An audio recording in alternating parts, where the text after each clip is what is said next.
आज हम 9th class के सिविक्स का एक इम्पोर्टेंट चैप्टर पढ़ेंगे जिसका नाम है इलेक्टोरल पॉलिटिक्स। हम देखते हैं इंडिया दुनिया की सबसे बड़ी डेमोक्रेटिक कंट्री है जहां पर इलेक्शन एक इम्पोर्टेंट प्रोसेस है। इलेक्शन के थ्रू वहां की जनता अपने रिप्रेजेंटेटिव्स को चुनकर भेजती है और वही आगे जाके गवर्नमेंट बनाते हैं और लॉ मेकिंग का काम करते हैं। उसके अलावा देखें भारत में डायरेक्ट इलेक्शंस के through Lok Sabha, state legislative assemblies और लोकल बॉडीज का इलेक्शन कराया जाता है। लोकल बॉडीज में पंचायत और म्युनिसिपैलिटीज आती है। उसके अलावा देखें इस पूरी प्रोसेस में सबसे जरूरी होता है इलेक्शन प्रोसेस का फ्री एंड फेयर होना, क्योंकि इससे जनता का इलेक्शन प्रोसेस और डेमोक्रेसी में फेथ बना रहता है। भारत में free and fair election conduct कराने की जिम्मेदारी इलेक्शन कमीशन ऑफ इंडिया को सौंपी गई है। Election commission of India president, vice president, Lok Sabha, state legislative assemblies के लिए इलेक्शन कंडक्ट करवाता है, जबकि स्टेट इलेक्शन कमीशन जो होता है वो लोकल बॉडी जिसमें पंचायत और म्युनिसिपैलिटीज आती है उनके लिए इलेक्शन कंडक्ट करवाता है।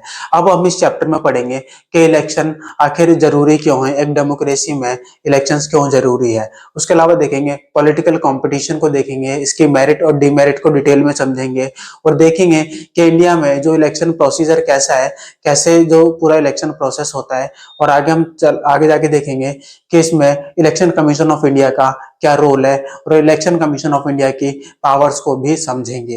हमारे साथ बनी रहिए, आप अंत तक इस वीडियो को देखिए, आपकी इस चैप्टर से संबंधित कोई भी डाउट नहीं बचेगा। अब हम चैप्टर की शुरुआत करते हैं इलेक्टोरल पॉलिटिक्स। इस चैप्टर के बारे में डिटेल से पढ़ेंगे कि इलेक्टोरल पॉलिटिक्स क्या होता है, डेमोक्रेसी में इलेक्शंस क्यों जरूरी होते हैं and why do we need elections, तो इसके बारे में हम देखेंगे। इसके अलावा देखेंगे जो कॉम्पिटिटिव जो इलेक्शंस इलेक्टोरल पॉलिटिक्स होती है जहाँ पे कंपटीशन बहुत ज्यादा होता है, उसके मेरिट डिमेरिट को पढ़ेंगे। तो आइए देखते हैं। सबसे पहले देखते हैं इसकी हेडिंग, हमारे जो चैप्टर का नाम है इलेक्टोरल पॉलिटिक्स। इस चैप्टर का ओवरव्यू देखें तो डेमोक्रेसी में people do not govern directly, कोई जो डायरेक्टली लोग गवर्न नहीं कर सकते, क्योंकि जहाँ पे ज्यादा पॉपुलेशन होती है वहां पे लोगों की ओपिनियन लेना मुश्किल हो जाता है। तो उसके लिए क्या होता है, दे इलेक्ट रिप्रेजेंटेटिव्स, वो रिप्रेजेंटेटिव्स को इलेक्ट करते हैं जो आगे चल के लॉ मेकिंग करते हैं और गवर्नमेंट को फॉर्म करते हैं और लोगों के बिहाफ पे जिन्होंने उनको इलेक्ट किया है। उसके अलावा देखते हैं elections are the main mechanism through which people choose their representatives. Election एक ऐसा प्रोसेस होता है जिसके थ्रू जो पीपल होते हैं अपने रिप्रेजेंटेटिव्स को, अपने लीडर्स को चुनकर भेजते हैं आगे, एमएलए के रूप में, एमपीज के रूप में भेजते हैं और वो अकाउंटेबल होते हैं उनके प्रति। This chapter explains why elections are necessary. पहला हम इसमें देखेंगे कि इलेक्शंस इंडिया जरूरी क्यों है एक डेमोक्रेटिक कंट्री में, how elections are conducted in India. तो इसका पूरा प्रोसेस देखेंगे कि इलेक्शन कैसे इंडिया के अंदर कंडक्ट कराए जाते हैं, इलेक्शन कमीशन ऑफ इंडिया का क्या इसमें रोल होता है, तो उसका पूरा हम देखेंगे, उनकी पावर्स को देखेंगे। उसके अलावा देखते हैं what makes Indian elections democratic, ऐसी क्या चीज है जो इंडियन इलेक्शंस को डेमोक्रेटिक इलेक्शंस बनाती है। तो चलिए आगे चलते हैं। तो व्हाई आर इलेक्शंस नेसेसरी, अब इलेक्शन की नेसेसिटी को हम देखते हैं, ऐसे क्यों जरूरी है इलेक्शंस, क्या बिना इलेक्शंस के काम नहीं हो सकता। तो इलेक्शंस इन अ डेमोक्रेसी, तो देखते हैं लार्ज कंट्रीज में क्या होता है, it is not possible to all citizens to take part in decision making. क्योंकि ऐसा क्या होता है, क्योंकि लोगों के हर किसी के ओपिनियन अलग अलग होते हैं, थॉट अलग अलग होती है, इसलिए उनके जो राय, उनके ओपिनियंस अलग अलग होते हैं, कॉन्ट्राडिक्शंस होते हैं आपस में, इसलिए सबकी राय लेना बड़ा मुश्किल होता है। इसलिए हम क्या करते हैं, रिप्रेजेंटेटिव्स को इलेक्ट करके भेजते हैं जो वहां पे जाके लॉ मेकिंग का हमारे बिहाफ पे काम करते हैं। Therefore people rule through elected representative, जो कि हमने देख लिया। इसको रिप्रेजेंटेटिव डेमोक्रेसी भी कहा जाता है, जिसमें जो लोग होते हैं अपने रिप्रेजेंटेटिव्स को चुन के भेजते हैं। उसके अलावा देखते हैं election provide a democratic method to select this representative. Democratic method क्या होता है, उसको बोलते हैं इलेक्शन प्रोसीजर, जहाँ पे इलेक्शन कंडक्ट कराए जाते हैं उसी को बोलते हैं डेमोक्रेटिक प्रोसीजर, जिसमें जो डेमो यानी पीपल डायरेक्टली पार्टिसिपेट करते हैं। उसके अलावा फंक्शंस ऑफ इलेक्शंस देखें, फंक्शंस की बात करें तो इलेक्शंस अलाउ वोटर्स टू, क्या क्या अलाउ करते हैं वोटर्स को, elections allow voters to choose their law makers. Law makers यानी जिसको जो रिप्रेजेंटेटिव्स है जिनको हम इलेक्ट करके भेजेंगे वो आगे जाके लॉ मेकिंग का काम करेंगे, लेजिस्लेशन में जाके वो काम करेंगे लॉ मेकिंग का।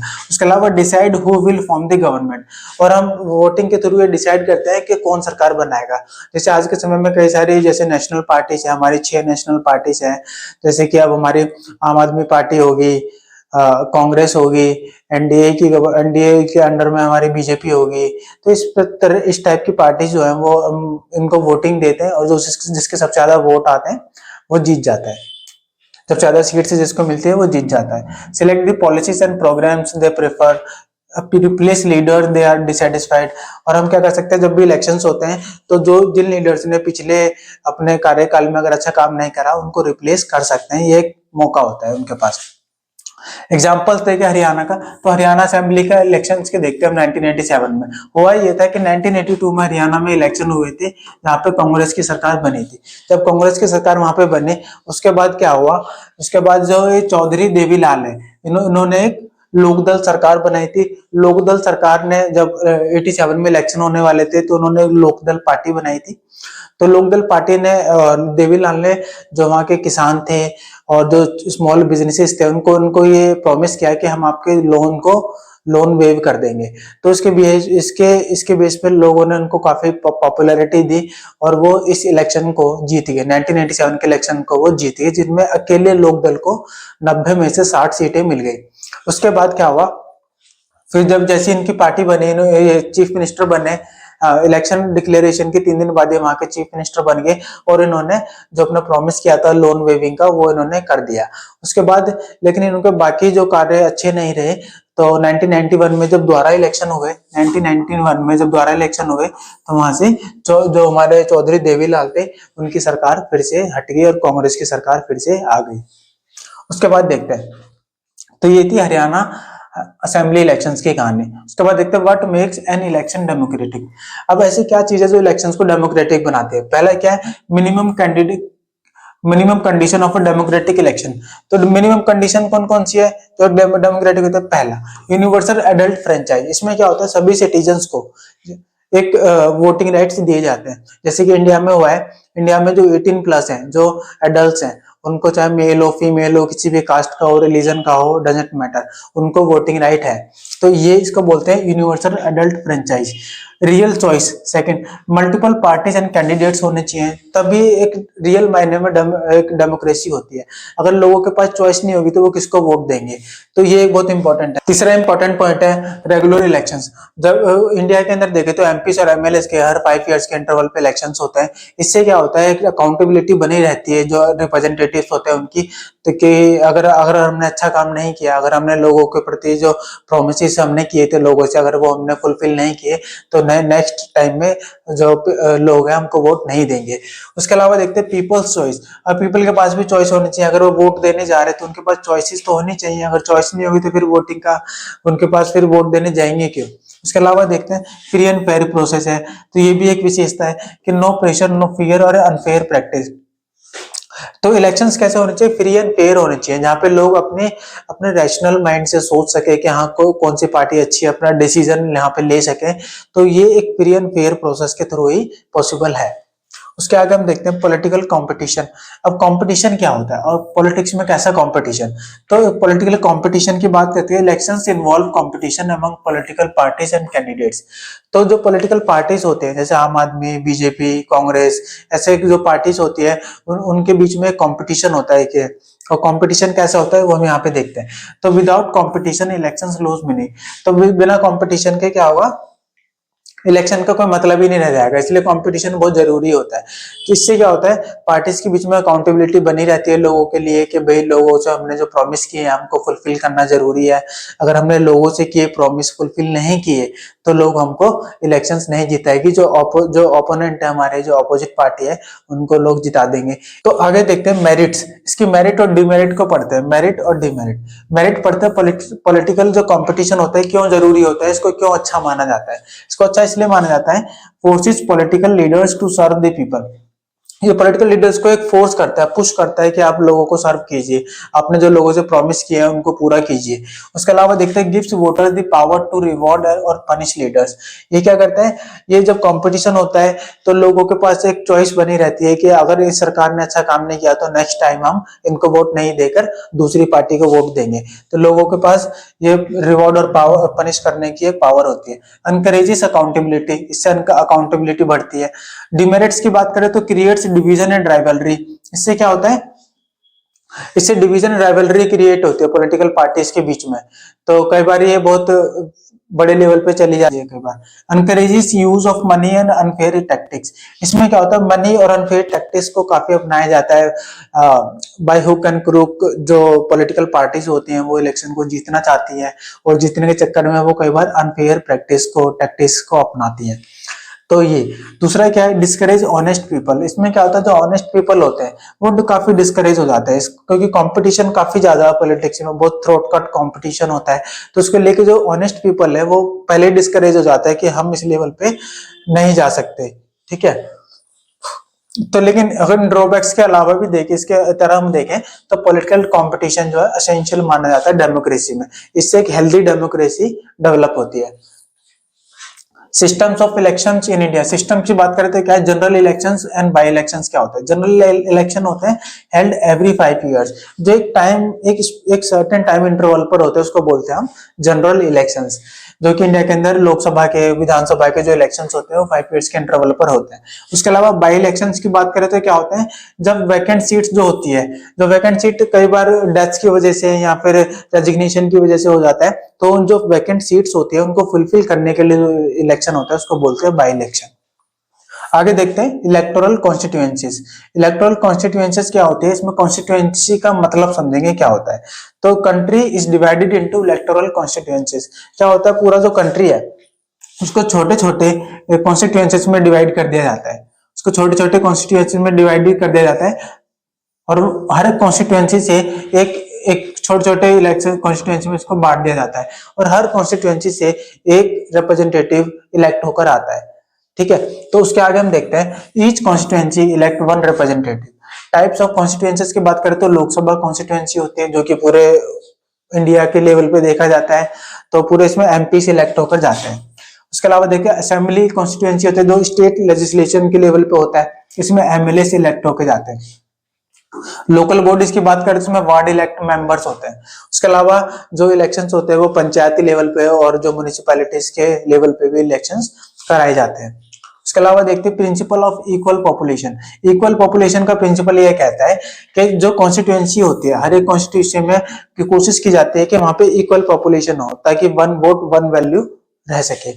उसके अलावा देखते हैं रिजर्व कॉन्स्टिट्यूएंसीज, यानी कई सारे कॉन्स्टिट्यूएंसीज को रिजर्व किया जाता है एससी एसटी के लिए। ऐसा इसलिए माना जाता है क्योंकि जो एससी एसटी है वो काफी काफी अंडर प्रिविलेज्ड रहे हैं, उनके साथ जो हिस्टोरिकल डिसएडवांटेज ये लोग रहे हैं, तो इसलिए गवर्नमेंट इनको एक्स्ट्रा सपोर्ट देने के लिए इनके लिए सीट्स रिजर्व करती है ताकि ये भी एक जो डेवलपमेंट की मेन धारा में आ सके।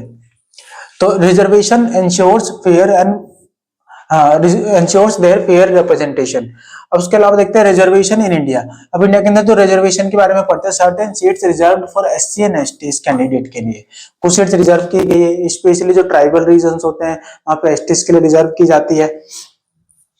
Seats are proportional to their population, ये जो सीट्स रिजर्व की जाती है उनकी पॉपुलेशन के प्रोपोर्शन में की जाती है। जैसे एससी पॉपुलेशन हमारी कंट्री में 2011 की सेंसस के अनुसार 16.6% है, वहीं अगर एसटी पॉपुलेशन देखें तो 8.6% है और इसी रेशियो में उनके लिए लोकसभा और राज्य विधानसभा में भी सीट्स रिजर्व की जाती है। उसके अलावा देखते हैं 1/3 सीट्स फॉर वुमेन है पंचायत में, म्युनिसिपैलिटीज में और कई सारे स्टेट्स में वुमेन्स के लिए 50% से ज्यादा हो चुका है पंचायत और म्युनिसिपैलिटीज में। उसके आगे हम देखते हैं विमेन्स रिजर्वेशन एक्ट है 2023। इसमें क्या है, जो पार्लियामेंट है और जो स्टेट लेजिस्लेचर असेंबलीज है उसके अंदर वुमेन्स को रिजर्वेशन देने की बात की गई है ताकि उनमें पॉलिटिकल जो उनकी भागीदारी है महिलाओं की वो बढ़ सके। उसके अलावा वोटर्स लिस्ट की बात करते हैं तो इसमें इलेक्टोरल रोल की बात करते हैं। वोटर लिस्ट में देखें तो official list of eligible voters होती है। वोटर लिस्ट का मतलब क्या होता है, ये एक लिस्ट होती है जिसमें एलिजिबल वोटर्स होते हैं जो कि 18 ईयर्स से ऊपर के होते हैं। ठीक है, और उसके आगे हम देखते हैं यूनिवर्सल एडल्ट फ्रेंचाइज। इसमें क्या होता है, हमारा जो एवरी सिटीजन जो 18 ईयर्स से प्लस हो चुका है, 18 ईयर्स या उससे ज्यादा का है, वो वोट दे सकता है। तो वोटिंग का वो एलिजिबल है। तो no discrimination on the basis of caste, religion and gender, इनमें इसकी बेसिस पर कोई भी भेदभाव नहीं होता और सभी लोग वोटिंग जो 18 प्लस है वो वोट दे सकते हैं। अपडेटिंग दी वोटर लिस्ट। अब क्या होता है कि वोटर लिस्ट को टाइम टू टाइम अपडेट किया जाता है ताकि जो लोग जिनकी डेथ हो चुकी है उनको वोटिंग लिस्ट से हटाया जाए और जो नए जो 18 प्लस अब हुए हैं उनको ऐड किया जाए। तो ये होता है हमारा अपडेशन। तो नेम इनके नेम्स ऐड किए जाते हैं और names removed due to death और माइग्रेशन के। Electoral election photo identity card बनाया जाता है कि एक कार्ड बनता है आईडी कार्ड, तो जो जो उसको बोलते हैं इलेक्टोरल कार्ड, तो वो इसलिए होता है। उसके अलावा अब क्या हो रहा है, इनको आधार से लिंक किया जा रहा था कि जो डबल जो वोटिंग होती थी, जो एक पर्सन दो दो जगह वोट दिया देता था, दे दिया करता था, अब उसको हटाने के लिए, जो फ्रॉड है उसको हटाने के लिए अब आधार से लिंक किया जा रहा है इनको। उसके अलावा देखते हैं नॉमिनेशन ऑफ कैंडिडेट्स। कैंडिडेट्स का नॉमिनेशन देखें तो जो eligibility to contest elections, eligibility की बात करें तो कौन इलेक्शन लड़ सकता है और कौन नहीं, कौन इलेक्शन कंटेस्ट कर सकता है। जैसे इंडिया में क्या है, लोकसभा के लिए अगर कोई पर्सन इलेक्शन लड़ना चाहता है, कंटेस्ट करना चाहता है, तो उसकी मिनिमम एज 25 ईयर्स होनी चाहिए और राज्यसभा के लिए 30 ईयर्स होनी चाहिए। वही पंचायत लेवल पे देखें तो ये मिनिमम 21 ईयर्स होनी चाहिए। तो मिनिमम एज 25 ईयर्स होनी चाहिए वोट की। नॉमिनेशन ऑफ और वोट करने के लिए 18 ईयर्स होनी चाहिए और कंटेस्ट करने के लिए अगर आपको कैंडिडेट के रूप में इलेक्शन लड़ना है तो मिनिमम 25 ईयर्स एज होनी चाहिए। अब देखते हैं हम candidates file a nomination form. एक नॉमिनेशन फॉर्म भरा जाता है जो कि इलेक्शन कमीशन ऑफ इंडिया भरवाता है। उसके अलावा उनको सिक्योरिटी डिपॉजिट कर भरना होता है। अब सिक्योरिटी डिपॉजिट एक ऐसा डिपॉजिट होता है, जब नॉमिनेशन फॉर्म भरा जाता है तो सिक्योरिटी डिपॉजिट करना होता है, जो कि 25,000 है लोकसभा के लिए और 10,000 है ये जो स्टेट लेजिस्लेशन के इलेक्शंस होते हैं उनके लिए। अगर इसमें ये माना जाता है सिक्योरिटी डिपॉजिट में, अगर कोई भी पार्टी अगर वैलिड वोट्स का 1/6 अगर वो नहीं प्राप्त कर पाई, रिसीव कर पाई है इतना वोट, तो उनकी जो ये सिक्योरिटी डिपॉजिट है ये जब्त हो जाता है, जो उनको वापस नहीं मिलता। Parties give candidates a party ticket. जो पार्टीज होते हैं वो कैंडिडेट को पार्टी टिकट देती हैं और वही पार्टी टिकट देती है और वही कैंडिडेट इलेक्शन के लिए एलिजिबल हो पाते हैं, वही कंटेस्ट कर पाते हैं। उसके अलावा देखते हैं मैंडेटरी डिक्लेरेशन। मैंडेटरी डिक्लेरेशन की बात करें तो candidates must declare criminal cases.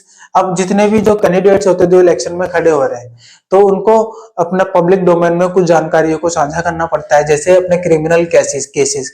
इन जानकारियों को साझा करने का पर्पस यह है ताकि लोग जान सके कि वो जिस कैंडिडेट को इलेक्शन वोट देने जा रहे हैं उसके बारे में उसको पूरी जानकारी होनी चाहिए, उनके क्रिमिनल केसेस के बारे में जानकारी होनी चाहिए, उनके असेट्स के बारे में, पूरी लाइबिलिटीज के बारे में पूरी जानकारी वहां के लोगों को होनी चाहिए। इसलिए ये रूल बनाया गया है। एजुकेशनल क्वालिफिकेशंस के बारे में जानना जरूरी है कि जिस लीडर को हम चुनने जा रहे हैं वो कितना पढ़ा लिखा है, और वो उसके बारे में बहुत सारा आइडिया उनको लोगों को लगता है।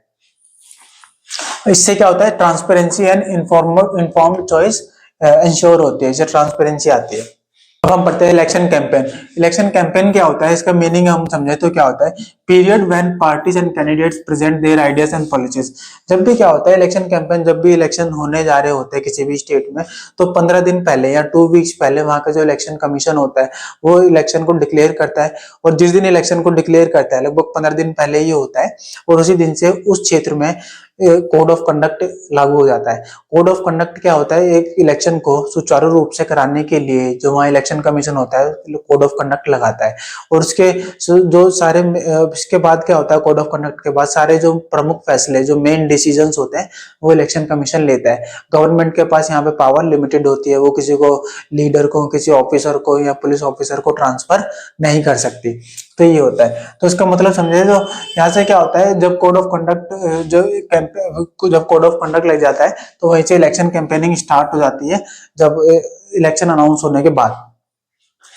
तो इसमें क्या होता है, इसमें देखते हैं इलेक्शन कैंपेन में क्या क्या मेथड्स अपनाए जाते हैं। पब्लिक मीटिंग्स होते हैं, रैलीज होते हैं, कई जगह पब्लिक स्टेजेस लगाई जाती है, नेता आते हैं जो कंटेस्ट कर रहे होते हैं वो लोगों को स्पीच देते हैं कि भाई हम आपके एरिया में ये काम करेंगे। तो कोई और जगह जगह रैलीज निकलती हैं जिसमें डायरेक्टली लोग पार्टिसिपेट करते हैं। उसके अलावा मीडिया एडवर्टीजमेंट्स होती है, स्लोगन्स लिखे जाते हैं, मैनिफेस्टोस होते हैं। तो मैनिफेस्टेशन में बताया जाता है कि हम अगर हमारी सरकार बनती है तो हम लोगों के लिए क्या क्या काम करेंगे, हम सैनिटेशन पे क्या काम करेंगे, एम्प्लॉयमेंट पे क्या काम करेंगे। तो हर पार्टी अपना अलग एक मैनिफेस्टो प्रेजेंट करती है। उसके अलावा देखिए कई सारे जो फेमस स्लोगन्स की बात करें, जैसे गरीबी हटाओ दिया गया था, कांग्रेस ने दिया था 1971 में। सेव डेमोक्रेसी दिया था जनता पार्टी ने 1977 में। लैंड टू द टिलर दिया था लेफ्ट फ्रंट ने 1977 में। तो जब भी कोई पॉलिटिकल पार्टी आते हैं तो वो अपने नए नए स्लोगन्स लेकर आते हैं, तो वो ताकि वो स्लोगन जो लोगों की जुबान पे बैठ जाए, लोगों के बिहेवियर में आ जाए और लोग उस पार्टी को जाके वोट दे दें। उसके बाद देखते हैं मॉडल कोड ऑफ कंडक्ट क्या होता है। इसकी ये कई सारी चीजें प्रोहिबिट करता है, जैसे ब्राइबिंग और थ्रेटनिंग वोटर्स, ये इस तरह की चीजें।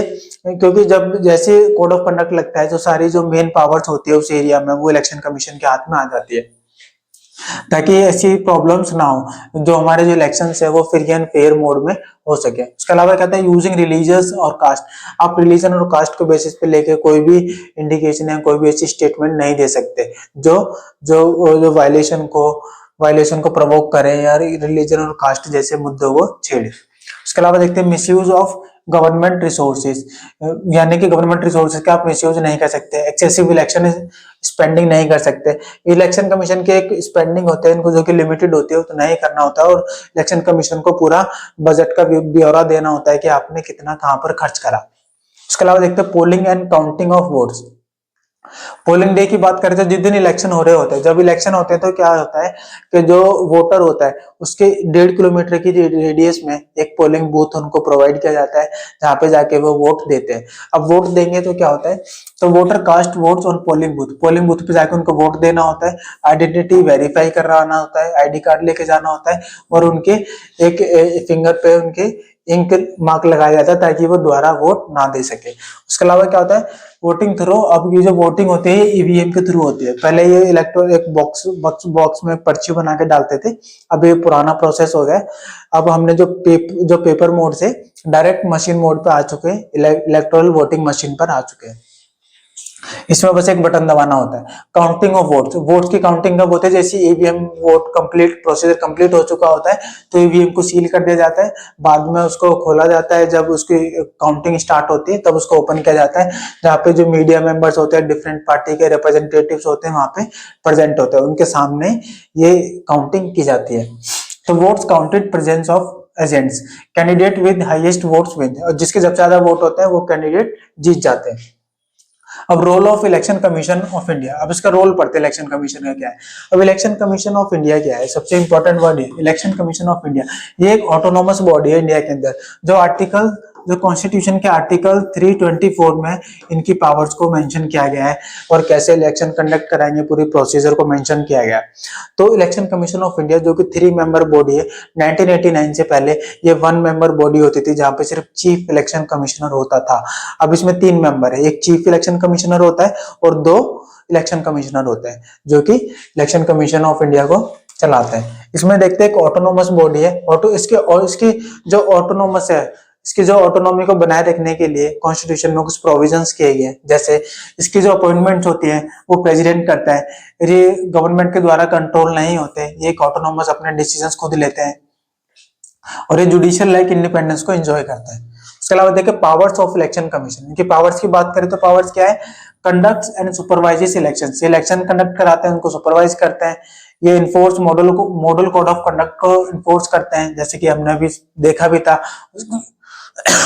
उसके अलावा orders repoll of elections are unfair, अगर इनको लगता है कि किसी भी एरिया में धांधलीबाजी हुई है या इलेक्शन प्रोसेस थोड़ा सा भी वहां पे अनफेयर हुआ है तो वहां के इलेक्शन को कैंसिल करा के री इलेक्शन करवाते हैं, इनके पास पावर होती है। ट्रांसफर ऑफिशियल्स इफ रिक्वायर्ड, ये ऑफिसर्स को इधर से उधर ट्रांसफर भी करते हैं अगर ऐसी जरूरत पड़ती है तो। उसके अलावा देखते हैं पॉपुलर पार्टिसिपेशन इन इलेक्शंस। अब देखें तो वोटर टर्नआउट, अब वोटर का टर्नआउट लगातार बढ़ता जा रहा है, लोग जो पीपल है वो अवेयर होते जा रहे हैं पॉलिटिक्स से। पहले लोग इतना इंटरेस्ट नहीं लेते थे, अब लोग ज्यादा इंटरेस्ट लेने लगे पॉलिटिक्स में, क्योंकि लोग अब अवेयर हो गए कि भाई हम अगर गलत कैंडिडेट के चुनने से हमारे डेवलपमेंट पे क्या इफेक्ट पड़ेगा, तो इसको देखते हुए लोग अब रैशनल डिसीजन लेने लगे हैं। तो percentage of voters who cast votes, इसको बोलते हैं हम वोटर टर्नआउट। तो in India turnout has increased over time. तो हमारे कंट्री में क्या होता है, ये टर्नआउट जो है वो टाइम के साथ बढ़ता जा रहा है। पार्टिसिपेशन ऑफ वीकर सेक्शंस की बात करें तो poor and under privileged people vote in large numbers. ज्यादातर वोट वो लोग देते हैं जो पुअर है, अंडर प्रिविलेज्ड है, वो पॉलिटिकल पार्टिसिपेशन में ज्यादा इंटरेस्ट दिखाते हैं। Shows trust in the democratic process. उसके अलावा देखते हैं एक्सेप्टेंस ऑफ इलेक्शन आउटकम। अब हमारी कंट्री में क्या है, एक डेमोक्रेसी हमारी काफी मेच्योर डेमोक्रेसी है, परिपक्व है। यहाँ पे ये होता है कि अगर ऑपोजिट पार्टी या कोई भी पार्टी अगर इलेक्शन हारती है तो वो अपने रिजल्ट को एक्सेप्ट करती है, क्योंकि वो डेमोक्रेटिक प्रोसेस में बिलीव करती है, इलेक्शन प्रोसेस में बिलीव करती है, और ये एक अच्छी बात है। हम देखते हैं इसको, ruling parties often lose elections. Ruling party भी कई बार इलेक्शंस हार जाती है, लेकिन वो इसको एक्सेप्ट करती है, ये एक अच्छी बात है। Indicate people's faith in election. इससे तो लगता है कि लोगों का जो इलेक्शन में फेथ है उसको दिखाता है। हालांकि टाइम टाइम पर जो ईवीएम में छेड़छाड़ के आरोप लगते रहे हैं, जब भी जो ओपोनेंट पार्टी होती है वो आरोप लगाते हैं कि नहीं ईवीएम में छेड़छाड़ हुई है इसलिए हम वोट हारे, इसलिए हम इलेक्शन हारे, बट ऐसा नहीं होता। बट कोई भी अभी तक ऐसा प्रूफ नहीं मिला है। उसके आगे देखते हैं चैलेंजेस क्या है free and fair election conduct कराने के। तो मेजर चैलेंजेस क्या क्या है, एक तो मनी पावर, कि आजकल क्या है इलेक्शंस में बहुत ज्यादा पैसा खर्च किया जाता है। तो पैसा खर्च किया जाता है तो इसलिए जो कैंडिडेट्स गरीब हैं या फिर जो मिडिल क्लास हैं वो यहाँ पे आने की नहीं सोचते, वो पहले ही डिमोटिवेट हो जाते हैं। उसके बाद देखिए क्रिमिनलाइजेशन ऑफ पॉलिटिक्स हो गया। उसके अलावा देखते हैं फैमिली डोमिनेंस इन पार्टीज होता है, जो जिसे बोलते हैं नेपोटिज्म बोलते हैं, कि जैसे गांधी फैमिली हो गया, तो एक खास एक फैमिली का काफी ज्यादा डोमिनेंस होता है, उन्हीं फैमिली से बड़े बड़े पोस्ट पे लीडर्स चुने जाते हैं। उसके अलावा देखते हैं equal unequal competition for small parties. तो पार्टीज के लिए क्या है, अनइक्वल कंपटीशन है स्मॉल स्मॉल पार्टीज के लिए, क्योंकि छोटी पार्टी के लिए यहाँ पे सरवाइव करना एक बड़ा मुश्किल है यहाँ पे। उसके अलावा देखिए नीड फॉर इलेक्टोरल रिफॉर्म्स। अब इलेक्टोरल रिफॉर्म्स की नीड क्यों है, क्योंकि हमको जो इलेक्शन है हमारे उसको और ज्यादा ट्रांसपेरेंट बनाना है इलेक्शन में, ताकि लोगों की जो बिलीफ है वो बना रहे और जो डेमोक्रेसी है वो एक स्ट्रेंथ बनी रहे डेमोक्रेसी की। तो इसके लिए इलेक्टोरल रिफॉर्म्स काफी जरूरी है। तो उसमें क्या है, मोर ट्रांसपेरेंसी चाहिए, इलेक्शन एक्सपेंसेस पर कंट्रोल होना चाहिए, जिससे क्या होता है इलेक्शन में जब ज्यादा पैसा खर्च होता है तो इससे जो जो रियल कैंडिडेट जो गरीब बैकग्राउंड से या मिडिल क्लास बैकग्राउंड से वो पहले डिमोटिवेट हो जाते हैं। Greater awareness among voters. और उसके अलावा ये भी क्या होता है, जब ज्यादा पैसा स्पेंड किया जाता है वोटिंग कैंपेनिंग में, इलेक्शन कैंपेनिंग में, तो उसके क्या होता है, इससे करप्शन को भी बढ़ावा मिलता है, क्योंकि आगे चल के अब करोड़ों रुपए जब वो खर्च करते हैं, जब वो इलेक्ट हो जाते हैं तो वो फिर इन पैसों को भरपाई अपनी उसी से करते हैं, या फिर उन लोगों को वो ज्यादा फेवर करते हैं जिन्होंने उनको फंडिंग करी थी इलेक्शन के टाइम पर। उसके अलावा इसका कंक्लूजन देखें तो election in India are largely free है, फेयर एंड डेमोक्रेटिक है। तो हम चाहे कोई भी डिमेरिट्स हो, लेकिन इंडिया के अंदर जो इलेक्शन प्रोसेस है वो फ्री फेयर एंड डेमोक्रेटिक है। They allow people to choose their leaders, change government peacefully. वो लोगों को अपनी सरकार, अपनी मनपसंद सरकार चुनने का एक अपॉर्चुनिटी देते हैं। Hold rulers accountable despite some challenges, election remains foundation of Indian democracy. अगर कई सारे चैलेंजेस जरूर है, लेकिन फिर भी हमारा जो इलेक्शन प्रोसीजर है वो इंडियन डेमोक्रेसी का एक फाउंडेशन है। तो हमारा चैप्टर यहाँ पे खत्म होता है, और अगर आपको इस चैप्टर से रिलेटेड अगर कोई भी डाउट है तो आप कमेंट सेक्शन में जाके पूछ सकते हैं।